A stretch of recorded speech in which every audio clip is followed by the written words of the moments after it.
नमस्कार दोस्तों। हम लोग पढ़ रहे थे भारतीय संविधान और भारतीय संविधान के अंतर्गत आज हमारा टॉपिक है भारतीय संविधान की स्थापना। हम पढ़ रहे थे हैंड रिटन नोट्स के थ्रू, जो कि आप सबके लिए काफ़ी ज़्यादा इम्पोर्टेंट है। देखिए, भारतीय संविधान की जो प्रस्तावना है वह प्रस्तावना काफ़ी ज़्यादा इम्पोर्टेंट है और उस प्रस्तावना को हम लोगों ने अमेरिका से लिया है और प्रस्तावना की जो भाषा है वह हम लोगों ने ऑस्ट्रेलिया से ली है। ये हम लोगों ने पहले से डिस्कस किया है। संविधान की जो प्रस्तावना है उस प्रस्तावना को हम लोग संविधान का प्रवेश द्वार कहते हैं और संविधान की आत्मा कहा जाता है। अब इस प्रस्तावना की जो अलग अलग लोगों ने, अलग अलग लेखकों ने, अलग अलग बुद्धिजीवियों ने अपने अकॉर्डिंग इसके अलग अलग कथन बोले हैं। वो कथन क्या क्या है, जैसे के.एम. मुंशी साहब ने बोला है कि प्रस्तावना एक लोकतांत्रिक राष्ट्र के संविधान की जन्म कुंडली है। जन्म कुंडली कह सकते हैं, राशिफल या भविष्य कह सकते हैं। यानी कि प्रस्तावना एक लोकतांत्रिक राष्ट्र के संविधान की जन्म कुंडली है। अब देखिए, N.A. पालकीवाला ने परिचय पत्र कहा है, अर्नेस्ट बॉर्कर ने कुंजी नोट कहा है और पंडित जवाहरलाल नेहरू ने भारत की आत्मा या उद्देशिका कहा है। सर अल्लादी कृष्ण स्वामी ने प्रस्तावना को हमारे दीर्घकालिक सपनों का विचार कहा है। देखिए, 42वां जो संविधान संशोधन 1976 को आया था उसके अकॉर्डिंग प्रस्तावना में समाजवादी, पंथनिरपेक्ष और अखंडता शब्द को, ये जो तीन शब्द हैं, समाजवादी, पंथनिरपेक्ष और अखंडता, इन तीनों को शामिल किया। अब आगे देखिए, ठाकुरदास भार्गव ने प्रस्तावना को संविधान की आत्मा एवं संविधान की कुंजी कहा।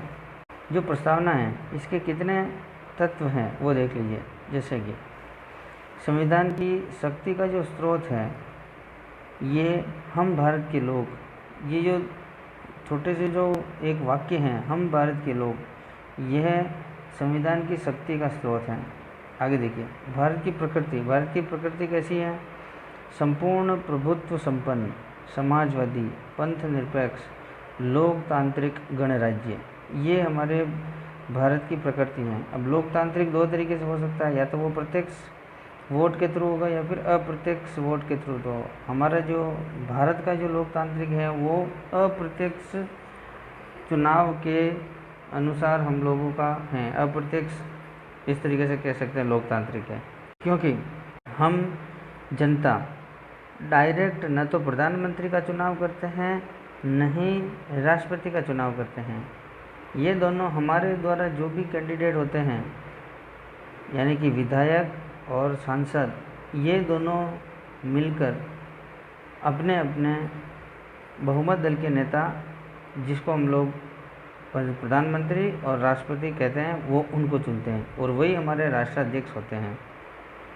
इस तरीके से लोकतांत्रिक दो तरीके से होते हैं, प्रत्यक्ष और अप्रत्यक्ष। हमारे यहाँ अप्रत्यक्ष तरीके से लोकतांत्रिक हैं।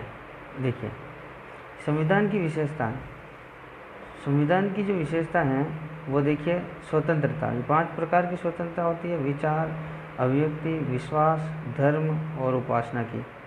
न्याय की स्वतंत्रता। अब न्याय 3 प्रकार के होते हैं: सामाजिक न्याय, आर्थिक न्याय और राजनीतिक न्याय। समानता 2 प्रकार की होती है: प्रतिष्ठा की समानता और अवसर की समानता। 26 नवंबर 1949 को मार्क्सिस महीना शुक्ल सप्तमी विक्रम संवत 2006 को भारत का संविधान अंगीकृत, अधिनियमित और आत्मसमर्पित किया गया। नोट देखिए, नोट में क्या लिखा हुआ है? प्रस्तावना में व्यक्ति की गरिमा एवं राष्ट्र की एकता व अखंडता का एक संकल्प है।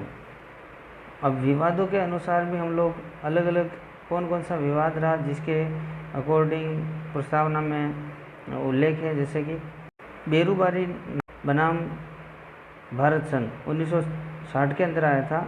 ये सुप्रीम कोर्ट का आदेश था कि प्रस्तावना संविधान का भाग नहीं है, अतः संसद प्रस्तावना में संशोधन नहीं कर सकती।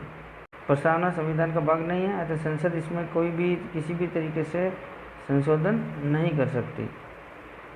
केशवानंद भारती बनाम केरल राज्य 1973 के अंदर जो प्रस्तावना के ऊपर आया था वह क्या वाक्य था कि संविधान का भाग है, प्रस्तावना संविधान का भाग है, संसद इसमें संशोधन कर सकती है, लेकिन प्रस्तावना वाद योग्य नहीं है।